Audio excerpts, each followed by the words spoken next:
Okay, in this video, I'm going to talk about lead management and some of the things that we've learned on how to run a successful lead management department in a real estate investing business. So the very first thing that's probably the most important is you want to have a good goal with your lead management department as to what exactly they're doing. And so in other words, you want to have a good criteria. What is an appointment, and how do we know if a seller is qualified for an appointment? For us, we qualify based on ready, willing, and able. So if a seller is ready, that basically means they're ready to sell their house like in the next 10 minutes to the next 10 months. It's not like they're not sure. They're kind of like, well, maybe in the next couple of years or whatever, something like that. It has to be they're actually ready to sell. So that's ready. Willing just means they're willing to go through our process. So this is where we kick out the people that are just more they're just more like, hey, I want to sell for $1 million, or they're tire kickers, things like that. They have to be willing to go through our process and sell to an investor like us.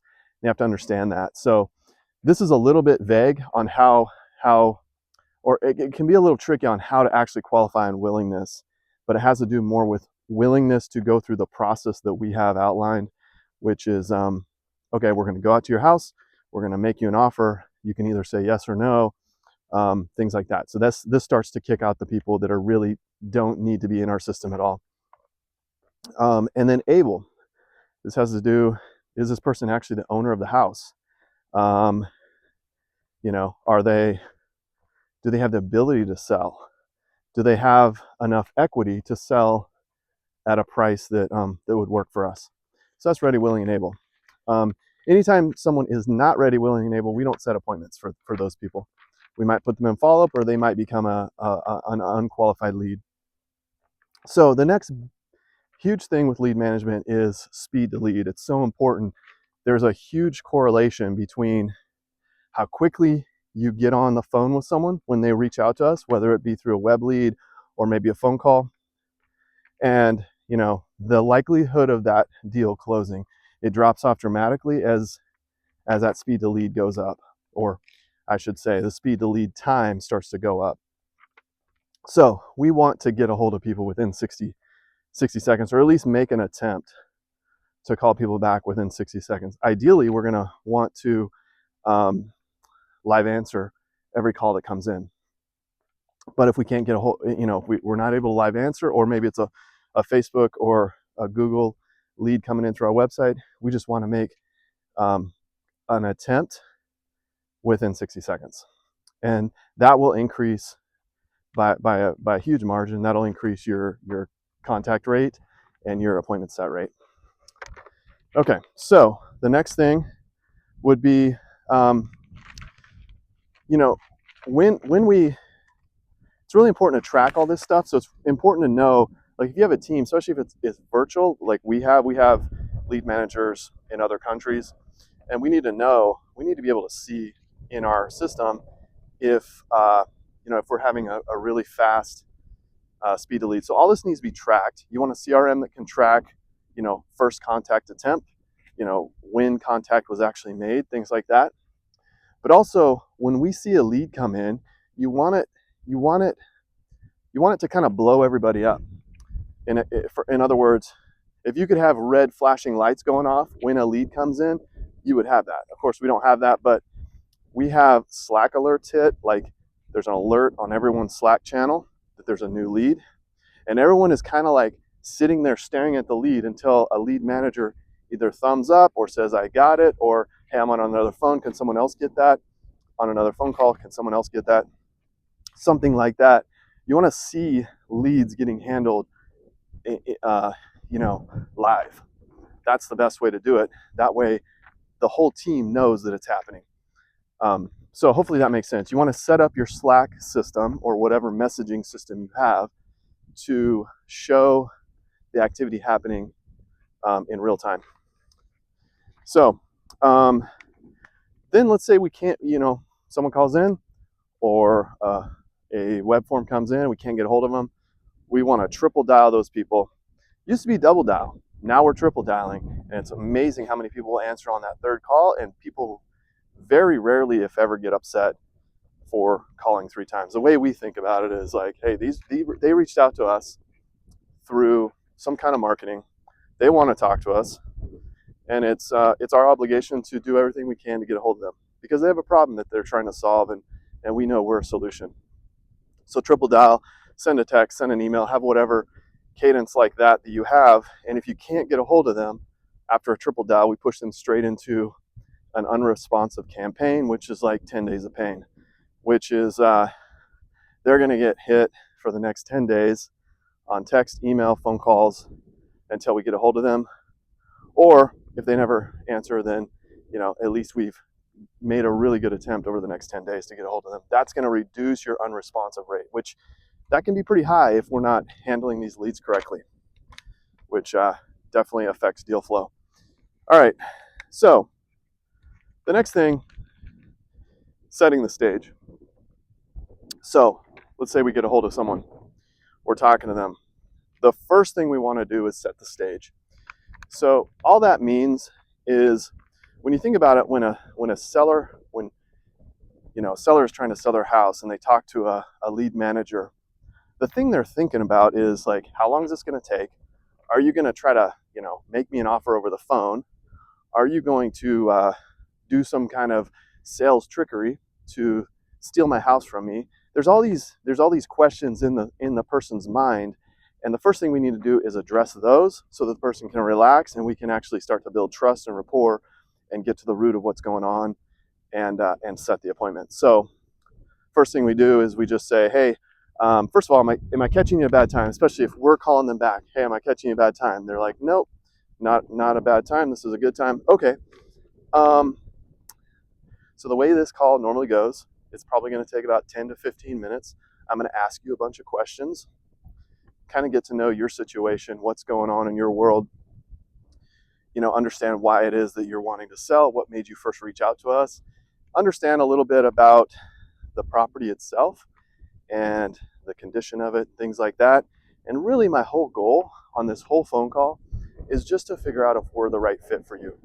And if we are, at the end of this conversation, if it seems like we're both the right fit, I'll go ahead and set an appointment for one of our home buying specialists to come out to your house and meet you, probably ask some of these same questions again, get a deeper understanding of what you need.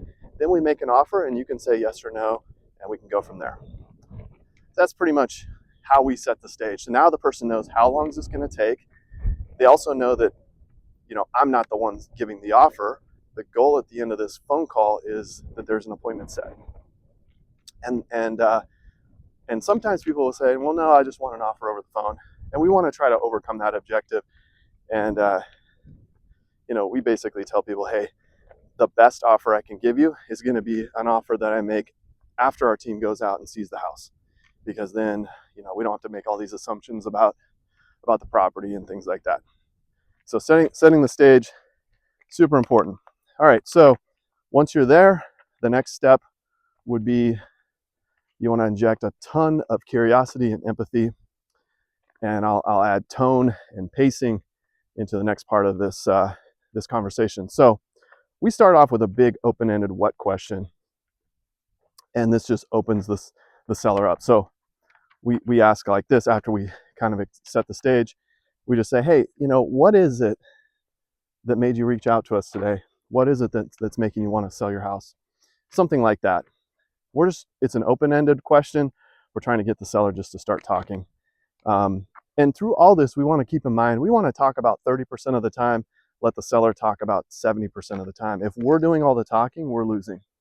And I don't mean it's not like we're losing versus winning.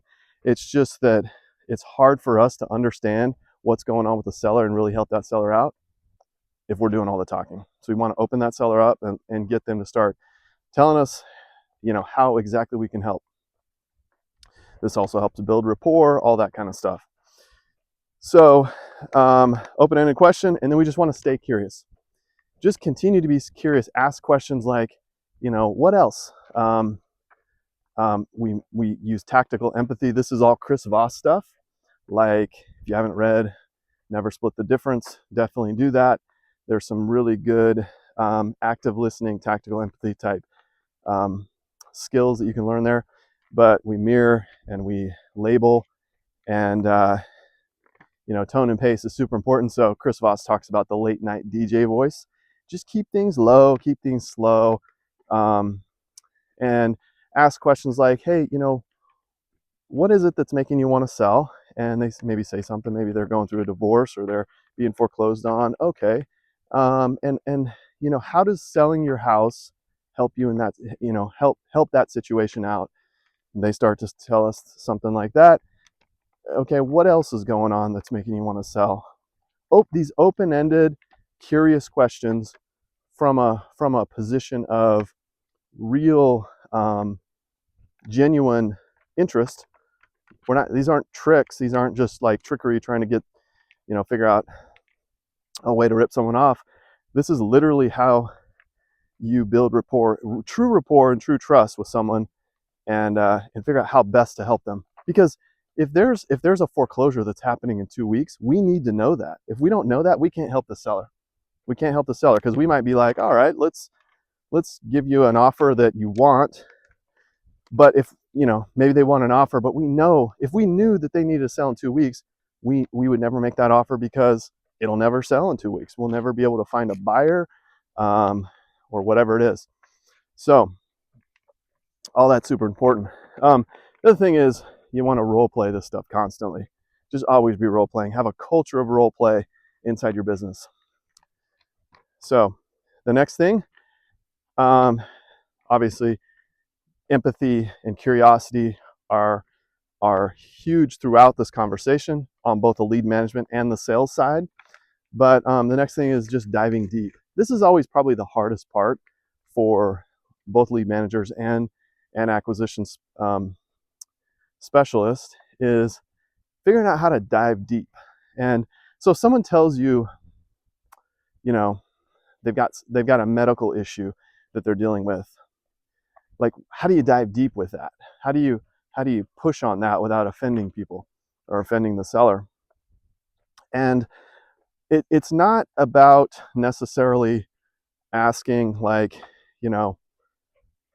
is it your appendix or is it your kidneys or whatever.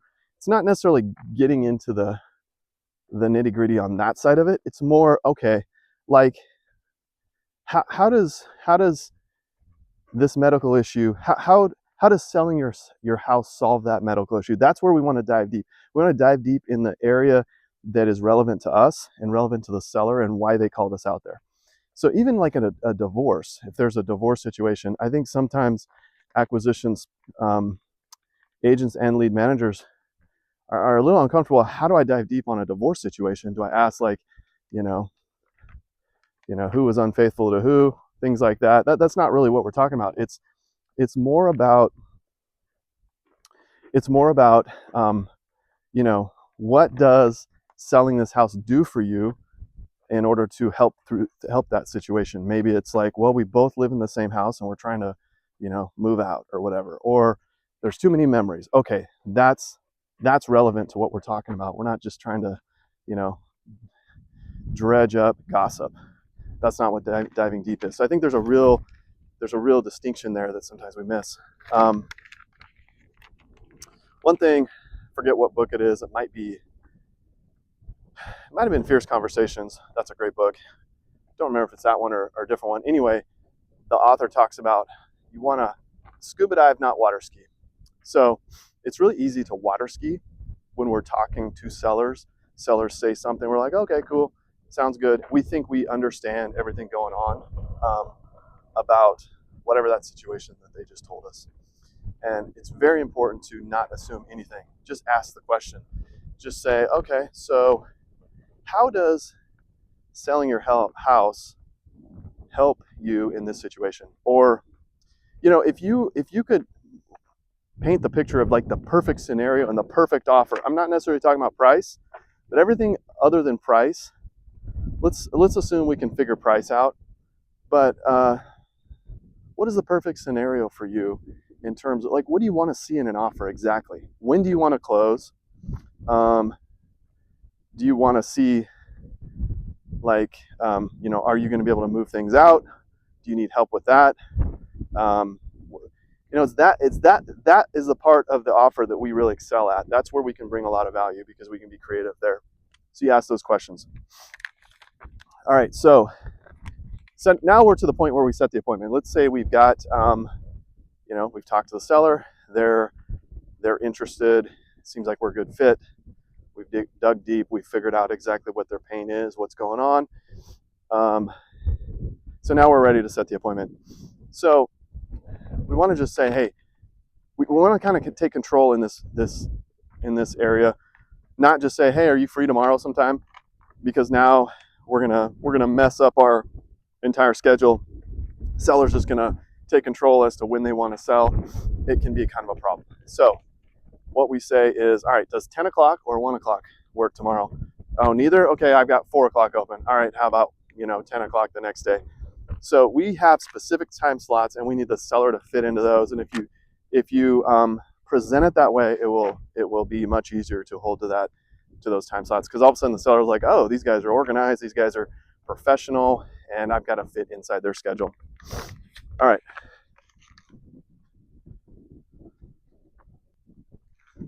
Okay.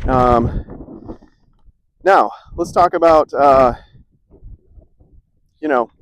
do you keep an appointment held? That can be an issue where you can set a bunch of appointments and all of a sudden people were being ghosted or no-showed. That's another metric we track. And last year, beginning of the year, we were having a pretty high dropout rate, which was kind of a problem. So one of the things we do is we just ask before we confirm the appointment. We're just like, hey, is there anything, what might come up that might cause you to need to cancel? And the seller might be like, well, I do pick my kids up at 3, and so there's a possibility that maybe I need to cut it shorter a little bit or something like that. Anyway, whatever. It just, maybe you need to adjust the time back an hour or whatever you have to do.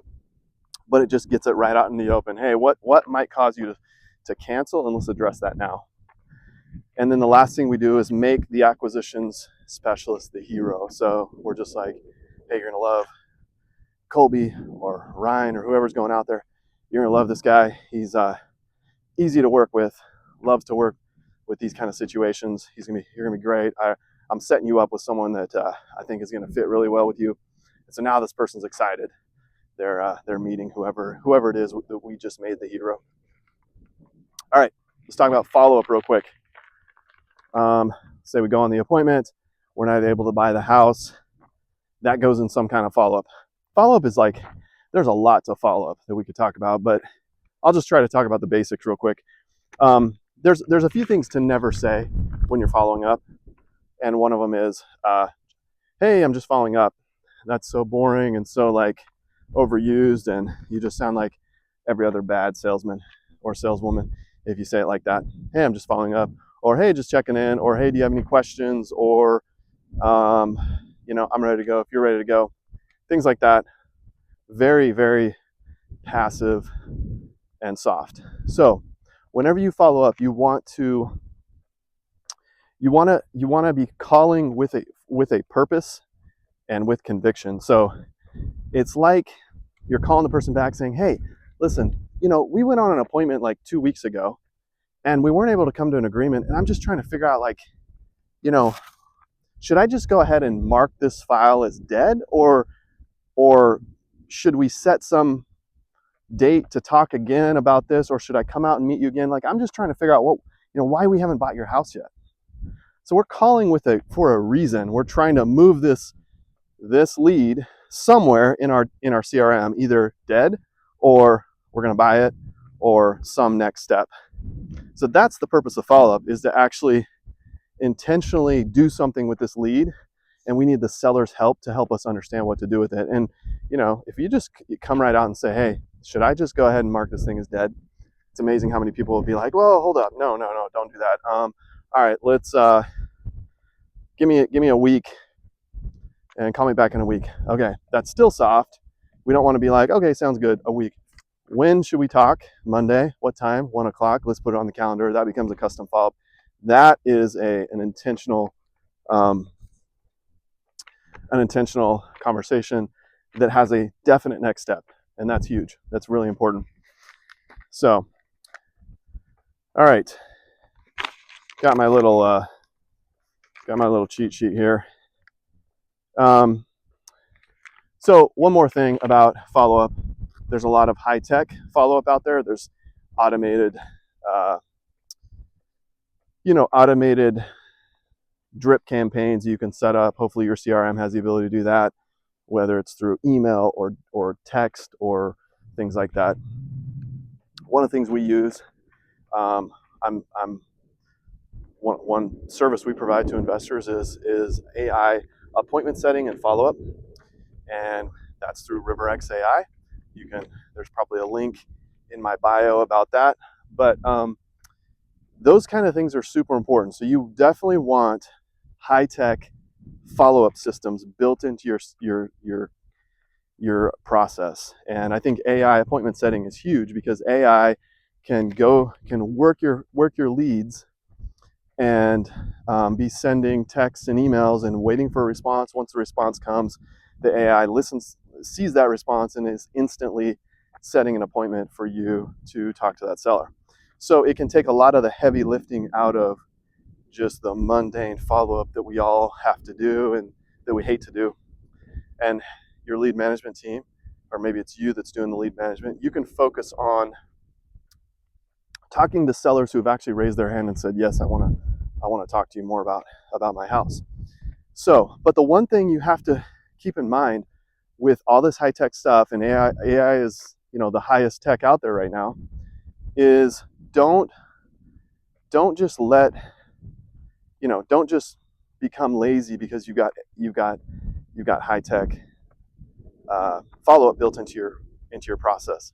So that's a big temptation, is you can all of a sudden assume like, oh, RiverX AI has got my follow-up, I can just sit back and wait for appointments to be set. That's the wrong move. And the reason is, when you think about it, I think of it as like, I don't know why my mind just goes to what the military does. Military has a lot of high-tech stuff, but they also have the grunts that are kicking in the doors and clearing houses. You need both. You need high-tech and low-tech. So the low-tech for us is we have to maintain a personal relationship with everyone we've made an offer with. That's on the acquisition side. On the lead management side, we need to maintain a relationship as much as possible with everyone who's reached out to us. And that means, we're making 50 calls a day, 50 dials a day, 50 to 100 dials a day. And for us, our process is, for the past 90 days of appointments that we've gone on, we want to talk to those people at least once a week. Once we're past 90 days, then it can drop off. But we want to physically be talking to them on the phone, or at least attempting to talk to them on the phone once a week. And if we do that, we actually are making an attempt to have a real relationship with these people. And so that's low-tech follow-up, super important. High-tech follow-up, very important as well. You need both. You just don't want to, assume if you got high-tech, you don't need low-tech, or if you have low-tech, you don't need high-tech. You need both. So that's how you can be very successful in lead management. So that's it. If anybody has any questions about RiverX, reach out. Or if you got questions about lead management, reach out. Love to talk to you. We've learned a lot. We've done everything wrong when it comes to lead management, and hopefully we're doing a few things right now. So have a good one.